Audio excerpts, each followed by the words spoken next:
Voilà, à partir du moment où c'est... Oui.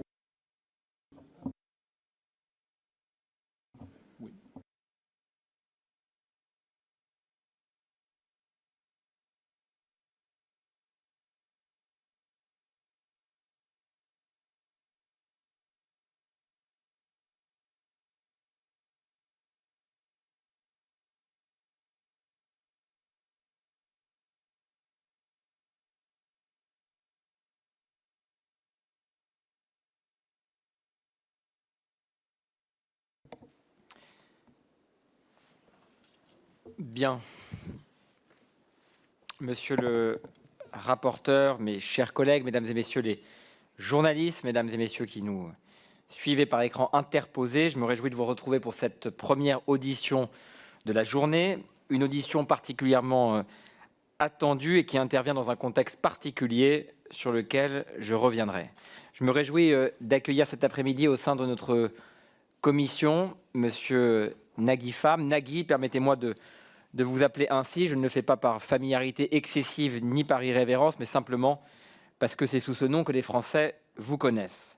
On ne vous présente plus, vous êtes une figure du paysage audiovisuel public français et sans doute l'un des animateurs les plus connus et les plus populaires de l'audiovisuel public. Vous avez fait vos débuts de journaliste amateur au sein de Radio Pirate en 1979 avant d'entrer sur TMC, Télé Monte Carlo en 1983.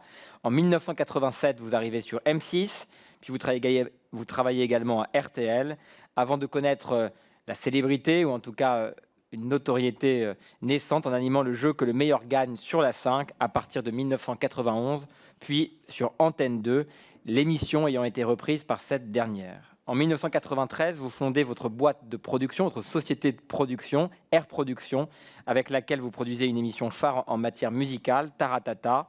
C'est l'époque également où vous présentez l'émission de divertissement N'oubliez pas votre brosse à dents.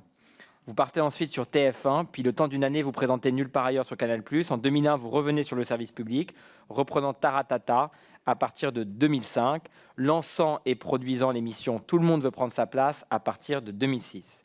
Depuis cette date, on vous a donné plusieurs fois partant du service public, mais vous y êtes toujours et en êtes, à bien des égards, un des animateurs les plus reconnus. Vous animez toujours Taratata et N'oubliez pas les paroles, émission que vous produisez également et dont les audiences sont importantes, mais vous y reviendrez. Vous êtes animateur, producteur, créateur d'émissions, présentateur, et à l'heure où certains s'interrogent sur la place du divertissement et du jeu sur les antennes de la télévision publique, vous entendre nous semblait particulièrement intéressant.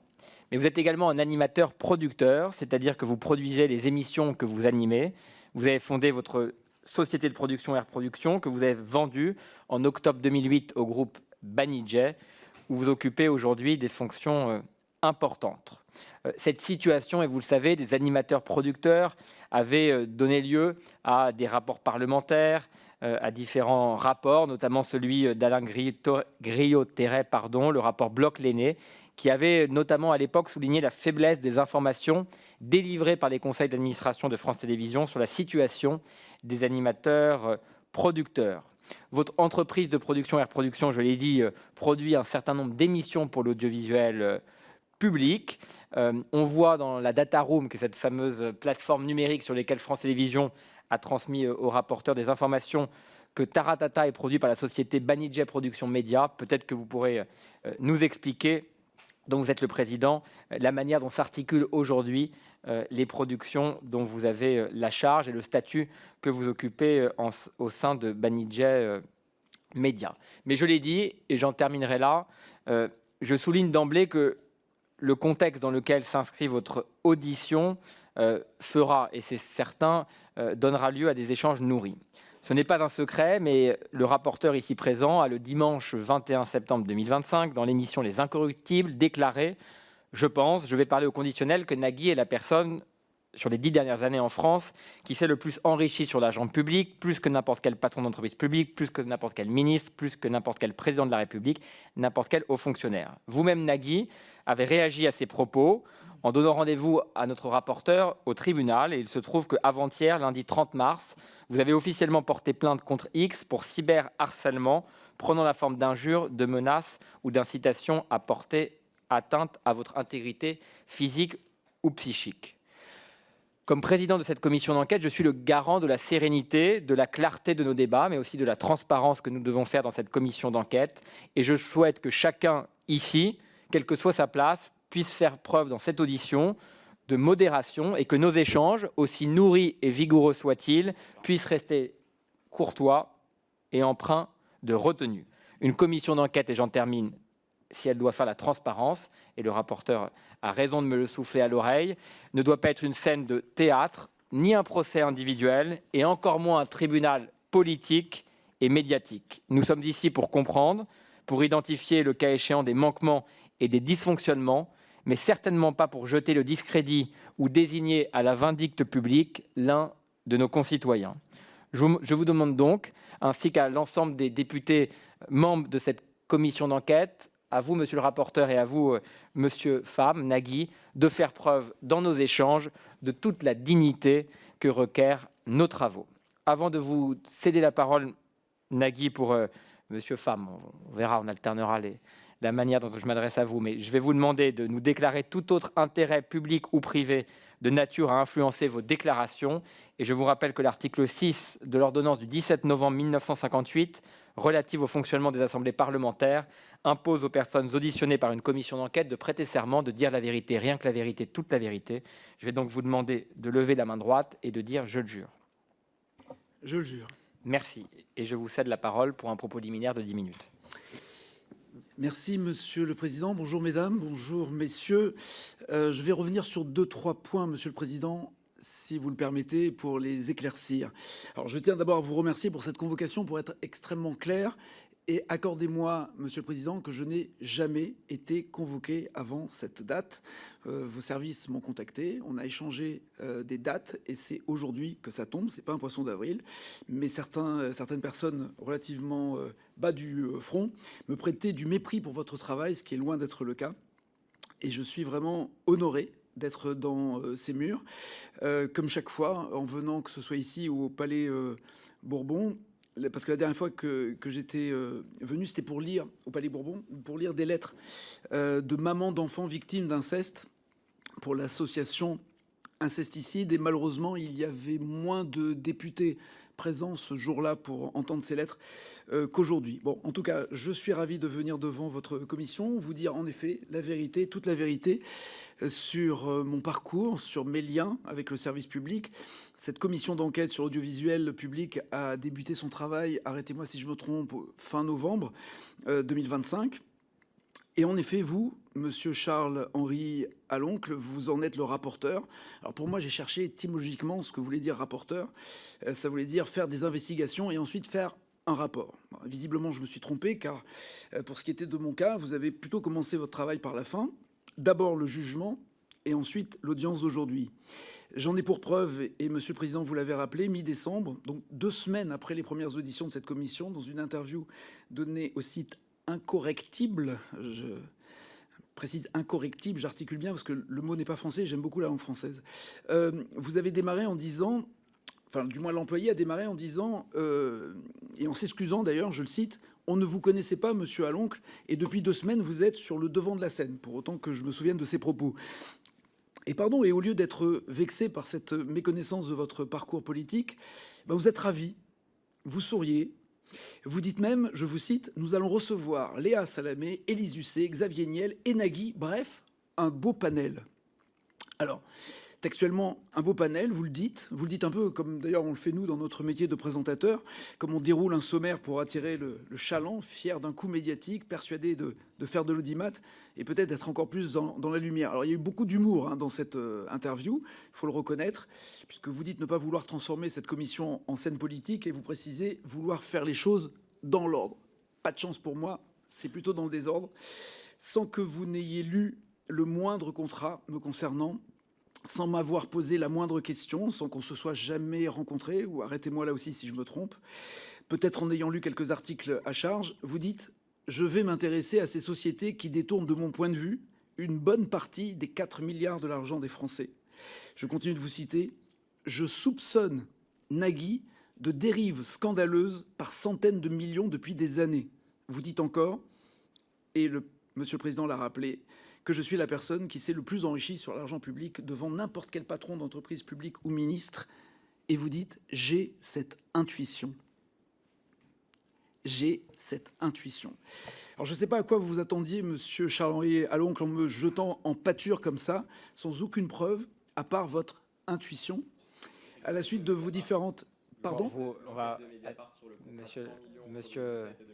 Très bien, on en parlera. Donc, à la base... Je vous propose, alors c'est pas... Pardon, excusez-moi. C'est un article. Monsieur le rapporteur, c'est pas un dialogue entre vous. Monsieur, je vais vous laisser... Pardon, je répondais, oui. Allez au bout de votre propos gentil. introductif et le rapporteur vous répondra. Allez en tout cas, à la suite, je vais l'être et avec un plaisir que vous ne pouvez imaginer. Allez au bout de à la suite intervention. de vos différentes interviews, toutes ayant un passage accusateur à mon encontre, relayé sur les réseaux, mais surtout hors du cadre et du travail de cette commission, votre intuition, comme vous dites, a déclenché à mon encontre des injures, des menaces, des incitations à porter atteinte à mon intégrité physique, le tout avec de nombreux messages racistes. Alors vous vouliez sans doute écorner mon image auprès du public, mais vos actes et vos déclarations sont allés bien plus loin, jusqu'à des menaces de mort.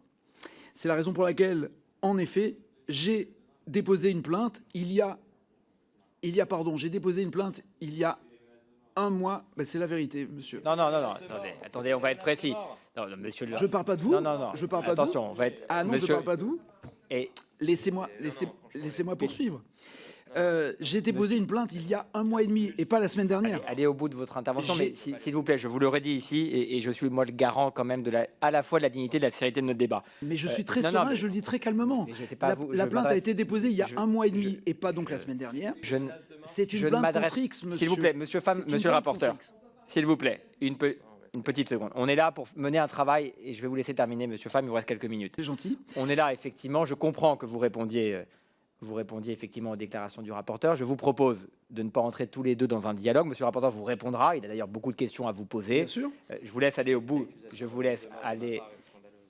Alors, vous nous précisez bien que vous ne l'accusez pas le rapporteur. Contre X. C'est une plainte contre X auprès du procureur de la République à l'égard des auteurs de cette campagne de haine, à l'égard de ces personnes qui menacent de mort, à l'égard de ces personnes qui m'insultent. En tout cas, j'ai demandé la levée de l'anonymat, parce qu'évidemment, tous ces réseaux et tous ces comptes relayés en permanence, j'ai demandé la levée de ces comptes. Alors, la levée de l'anonymat, vous le savez, je tenais juste à le préciser, notamment en termes de date. Ça date de la fin janvier, début février, et pas du tout de la semaine dernière. Pardon, Monsieur le Président. Vous l'avez dit, et je vous en remercie, ce n'est pas un tribunal. Merci. Et vous avez même précisé, d'ailleurs, un jour, plusieurs fois dans cette commission, on ne plante pas de cible dans le dos de nos citoyens. Pour être clair, monsieur le rapporteur, dans vos déclarations, vous confondez et vous créez l'émotion, vous créez du buzz en confondant chiffre d'affaires et bénéfices. Vous avez été vous-même entrepreneur, vous savez très bien la différence et vous savez très bien qu'en mélangeant ces chiffres et ces points de vue, ça devient évidemment des fake news, mais surtout ça attise la convoitise, la bêtise et les menaces dont je suis victime. Depuis des mois maintenant, je protège ma famille, je vis avec des agents de sécurité H24, et vous savez très bien que des entrepreneurs sont menacés, que des enfants ont failli être kidnappés pour obtenir des rançons.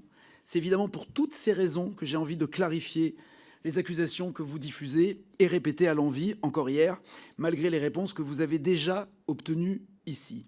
Je suis donc heureux de venir me défendre, puisque j'ai le sentiment d'être attaqué, et de me défendre encore plus, parce que vous mettez ma famille en danger.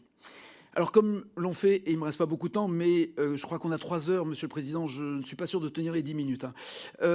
Beaucoup de mes camarades ici ont fait un tour un peu de leur carrière, vous l'avez déjà entamé. Je suis né en Égypte, il y a 64 ans, de Colette et Lotfi, tous les deux professeurs de français, tombé amoureux sur les bancs de la Sorbonne, arrivé en France après être né en Égypte, j'avais 4 ans. Je grandis avec l'éducation de mes parents dans le respect des autres, le respect du pays, de ma maman, la France, le respect et l'amour de la langue française, de sa culture que mes parents enseignent. Au sein de mon lycée, j'ai 15-16 ans et à Stanislas, et je commence à animer, à prendre le micro. J'ai grandi en regardant les émissions du service public devant Michel Drucker, qui était là hier, Antoine Decaune, Guy Lux, Les Carpentiers, Yves Mourouzi. J'ai été en effet hors la loi. Pardon de le dire ici comme cela, mais c'est vrai. En travaillant parallèlement à mes études supérieures, j'étais dans des radios pirates. Tout ça en attendant la loi Filiou de 1981. À la mort de mon papa, j'arrête mes études, n'ayant plus les moyens de les poursuivre et surtout voulant rester aux côtés de maman et de l'accompagner. Il y a 44 ans, en octobre 82, j'ai mon premier métier, mes premières fiches de paye. Je rentre dans le service public à Radio France, Nice, Côte d'Azur, puis à France 3 Antibes et France 3 Marseille. Ce sont mes premières fiches de paye, elles sont du service public. Je monte à la capitale, j'espère rentrer à Radio France. Je ne suis pas reçu. Je passe des castings à Canal+, recalé à Énergie, recalé à Europe 1, recalé. Je finis par convaincre une radio FM parisienne et suite à l'arrêt d'M6, Jean Drucker et Nicolas Taverneau me recrutent sur M6 et parallèlement Philippe Labro et Monique Lemarcy à RTL où j'y suis resté 20 ans. J'attire l'attention de TF1 qui me débauche, mais qui me vire l'année suivante. Je fais le tour des chaînes, des producteurs pour trouver du travail, notamment grâce au regretté Jean-Luc Lagardère sur la 5, en animant en effet Que le meilleur gagne, vous l'avez dit, Monsieur le Président. La chaîne fait faillite, l'émission et moi avec, on débarque sur Antenne 2 à l'époque. Le jeu Que le meilleur gagne, jeu de culture générale, on s'amuse et on apprend en même temps, réunit sur un prime plus de 10 millions de personnes, jusqu'à 52% de part de marché. Au vu de ce succès, Marie-France Brière demande à Gérard Policino et moi de réfléchir à une émission musicale, Taratata, parce qu'il n'y avait plus aucune émission de variété et de divertissement sur aucune chaîne française. Pourquoi je monte une société de production ? Antenne 2 ne veut pas produire en interne, et tous les producteurs que j'ai rencontrés ne voulaient pas produire cette émission, vouée à ne pas gagner d'argent, et c'est encore le cas aujourd'hui.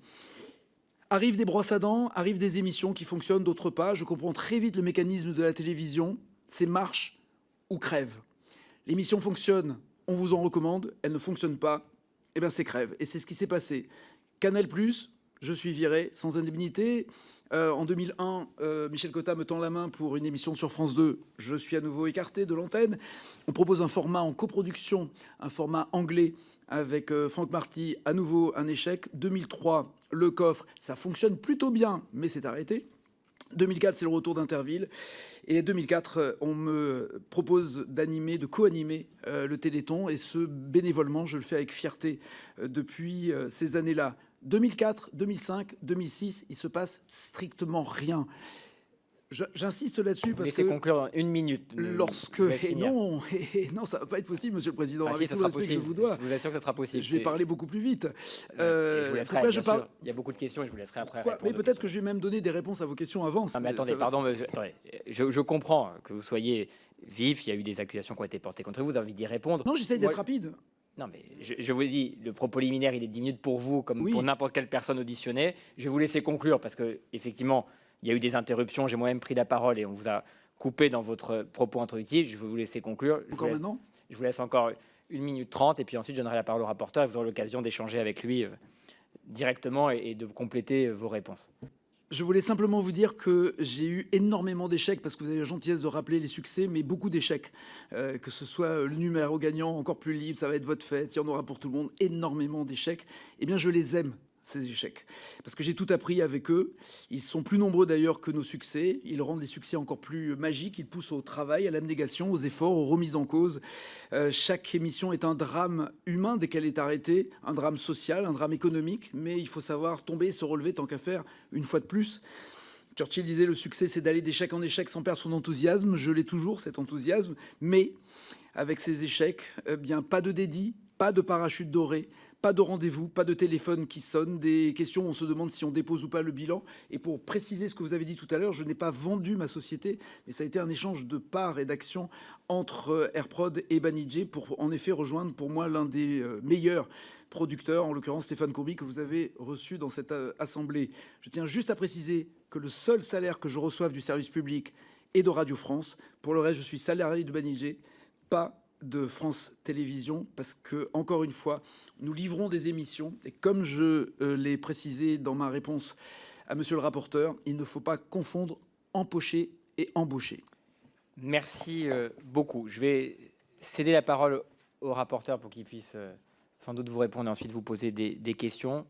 Je le redis, je compte vraiment sur vous, monsieur le rapporteur, sur vous, Nagui, pour que nous puissions avoir des échanges approfondis, aller faire la transparence, aller au cœur des sujets et au bout des sujets avec vous, sur le statut notamment des producteurs animateurs. Mais je vous demande à tous les deux, ainsi qu'aux membres de cette commission, parce que les Français nous regardent, parce qu'il y a beaucoup de journalistes présents, que ça se fasse dans le respect, la sérénité, la clarté et surtout la dignité que la commission d'enquête doit garantir à chaque instant. Monsieur le rapporteur, je vous cède la parole. J'espère sincèrement ne pas avoir manqué de respect.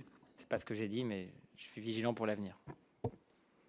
Bon, insinuer des menaces de mort, je ne suis pas sûr que ce soit parfaitement fidèle à ce qu'on attend de cette audition. En tout cas, monsieur Nagui Pham, je vous remercie de venir répondre à l'ensemble de nos questions. Je pense que c'est là le plus important. En fait, je trouve que votre propos liminaire est assez fort pour faire preuve de pudeur, qui semble être une notion qui semble vous échapper. D'abord, je trouve ça assez fort, d'ailleurs, déjà de m'accuser de cyberharcèlement. Pourquoi ? Parce que vous m'avez jeté en pâture sur un poste aussi mensonger qu'indigne devant 1 demi-million de vos abonnés, expliquant que vous étiez convoqué dans cette commission d'enquête parce que vous seriez végane et d'origine égyptienne, m'accusant ouvertement de racisme. Vous l'avez fait alors que vous êtes suivi par une telle communauté qui n'a pas tardé à m'envoyer des milliers de messages, dont certaines menaces de mort, que vous avez proprement orchestrées par ces accusations mensongères. Je trouve ça fort de parler de fausses informations, de fake news, quand, dans mon rôle de rapporteur, et c'est une commission d'enquête, notre rôle c'est d'enquêter, je n'ai fait que relayer une enquête de Mediapart, que vous n'avez pas contesté, vous n'avez pas accusé Mediapart d'être raciste ou anti-vegan. Ils l'ont sorti en 2020 sur le contrat que vous avez passé avec France Télévisions entre 2017 et 2020. Et il révélait que vous aviez passé un contrat de 100 millions d'euros avec France Télévisions pour seulement 3 ans. Je ne crois pas avoir diffusé des fausses informations quand j'ai relayé la demande d'une députée macroniste. Vous voyez, elle n'est pas de mon camp, elle n'est pas raciste, elle n'est pas anti-végane. Et pourtant, à la suite de la publication de l'enquête de Mediapart, elle avait réclamé une commission d'enquête sur votre enrichissement personnel sur le service public. Commission d'enquête qui n'a jamais vu le jour. Je trouve ça fort d'attaquer cette commission d'enquête dans une posture totalement victimaire que les Français ne supportent plus. Bon, je pense. Non, mais honnêtement, et laissez-moi aller au bout de mon propos, Monsieur le Président. Non, mais je vous laisse, il y a eu des accusations, notamment de menaces de mort, qui sont très fortes. Permettez-moi d'y répondre. Et je le fais sereinement, je le fais de façon justifiée et objective, parce que je trouve que là, on dépasse certaines limites, notamment des travaux de cette commission d'enquête. Donc, je trouve ça fort de présenter cette posture victimaire à l'heure où on ne laisse plus rien passer aux Français, à l'heure où ils doivent payer toujours plus pour nos services publics, pour vos salaires, à l'heure où la moindre amende ne leur est pas pardonnée. Pour eux, ils n'ont pas la moindre excuse qu'ils peuvent donner. Et le dernier point que je voudrais indiquer, c'est que, vous voyez, depuis le début de cette commission d'enquête, on a entendu beaucoup de vos collègues. Ils sont tous venus. Je voudrais citer Léa Salamé, Laurent Delahousse, Hugo Clément, Arlette Chabot, Samuel Etienne, David Pujadas, Élise Lucet, Tristan Walex, Michel Drucker, Patrick Sébastien, Vanessa Burgraff, Jacques Cardoz et bien d'autres. Ils ont répondu. Ils se sont simplement pliés à cet exercice de transparence démocratique. Et c'est simplement ce qu'on vous demande de faire cet après-midi, de ne pas porter d'accusations mensongères, mais simplement nous répondre, parce que simplement, je crois que le but d'une commission d'enquête, c'est pas de faire plaisir aux gens à qui on tend un micro, mais c'est de se renseigner sur d'éventuelles dérives et dysfonctionnements pour mieux les résoudre et pour mieux, à la fin, sauver ce service public de l'audiovisuel auquel on tient. Donc ma toute première question, pardonnez en tout cas la longueur de ce propos liminaire de ma part, mais c'était aussi pour répondre, je trouve, à la force de vos accusations en propos introductifs. Pourquoi une telle véhémence ? Pourquoi d'ailleurs de telles menaces, notamment de porter plainte ? Vous m'avez menacé sur les réseaux sociaux de porter plainte directement contre moi dans mon rôle de rapporteur. Quelles sont les choses que vous auriez finalement à cacher pour envisager une plainte et des poursuites en justice ? Ce qui est formidable, c'est heureusement que c'est vous qui avez utilisé le mot insinuation, alors que vous ne faites que ça, monsieur le rapporteur. Moi, ce que j'ai fait, je me suis défendu face à vos attaques. Vous parlez d'intuition, vous reprenez en effet des articles. À l'époque, oui, mais très bien, mais si vous êtes en admiration devant tout ce que fait Mediapart, tant mieux, et vous avez raison, ils font un très bon boulot. Mais à l'époque, je n'avais même pas eu à répondre à Mediapart. Les lecteurs s'en étaient occupés en disant « vous confondez chiffre d'affaires et bénéfices ». Et c'est ce que je me permets, en tout cas avec tout le respect que je vous dois, de vous reprocher. Vous êtes entrepreneur. Vous avez monté une banque. Vous savez très bien que ça n'a rien à voir, le chiffre d'affaires et le bénéfice. On va parler des contrats. Je n'ai aucun problème avec ça. Mais je me suis défendu. Et je pense le faire avec beaucoup de pudeur, malgré ce que vous venez de dire. Alors, ce qui est formidable, c'est que je ne vous ai pas directement accusé de me menacer de mort. Je vous dis simplement que vos interviews, et pardon, ce sont les commentaires, défilez les commentaires en dessous des incorrigibles, je ne sais plus. Incorrectibles. Descendez les commentaires et vous verrez, c'est là-dedans. C'est là-dedans. Et je les ai. Donc...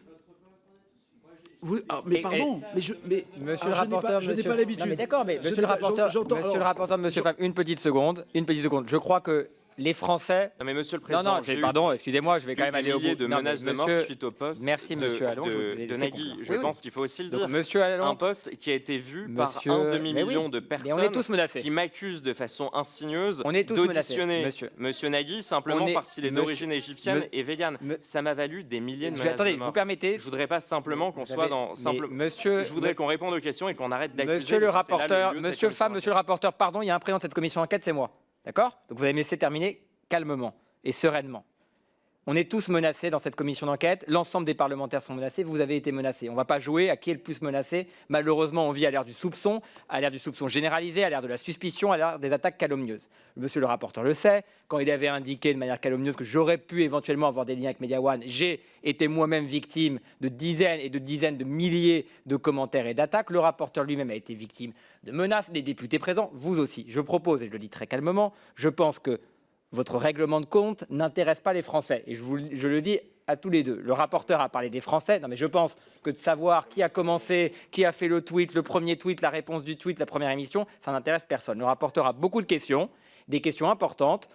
Vous avez porté plainte, monsieur Pham, et pardon, la justice. Et la justice. On n'est pas dans la cour de récréation, mais qui a commencé, c'est extrêmement important. Monsieur Pham, j'ai fait un propos introductif où j'ai rappelé la chronologie. J'ai rappelé la chronologie. J'ai dit qu'effectivement, le rapporteur, dans une émission, avait, au conditionnel, indiqué que vous seriez la personne qui se serait le plus enrichie, en disant effectivement que c'était une suspicion. Vous y avez répondu, avec des propos sur lesquels le rapporteur a expliqué qu'il lui avait valu lui aussi des menaces et des attaques. Je pense qu'on peut mettre maintenant ce sujet-là de côté. Moi, j'en ai précisé la chronologie. L'émission des Incorrectibles, les attaques que vous avez subies, votre poste ensuite. Non, monsieur le rapporteur, je justifie rien du tout. Quand vous allez sur une émission pour dire Nagui serait la personne qui s'est plus enrichie sur le service public, ça a des conséquences. Il vous a répondu et maintenant on va pouvoir éclairer ce qui a été une déclaration sur les réseaux sociaux, qui a été monsieur Nagui Pham, une réponse de votre part. Maintenant, ce qui compte, c'est les questions du rapporteur précises, et je sais qu'elles le sont comme à chaque fois, et vos réponses, qui, je le sais également, seront précises et qui permettront de quitter la suspicion et les attaques ad hominem pour aller au cœur du sujet, c'est-à-dire vos activités d'animateur et de producteur. Monsieur le rapporteur, je vous laisse poser les premières questions. Merci, monsieur le président. Effectivement, j'ai beaucoup de questions à poser. J'ai évoqué cette fameuse enquête de Mediapart qui, à l'époque, n'avait pas été contestée ou attaquée en justice, qui révélait un contrat de 100 millions d'euros passé en seulement 3 ans entre 2017 et 2020 entre Nagui et ses sociétés et France Télévisions, qui fait l'objet d'ailleurs probablement de cette audition. Si je vous pose cette question, monsieur Nagui Pham, c'est que, au fond, les premiers à avoir dénoncé ces contrats, c'était, il y a 30 ans, c'était Canal+, en 1996, qui vous surnommait au Guignol de l'Info avec deux autres, le voleur de patates. Vous aviez même droit à votre propre marionnette. Et en fait, pour remettre les personnes dans le contexte, à l'époque, pour concurrencer TF1 sur le terrain du divertissement, France TV avait recruté des jeunes animateurs producteurs. Vous en faisiez partie, il y avait aussi Jean-Luc Delarue et Arthur. La même année, il y a eu un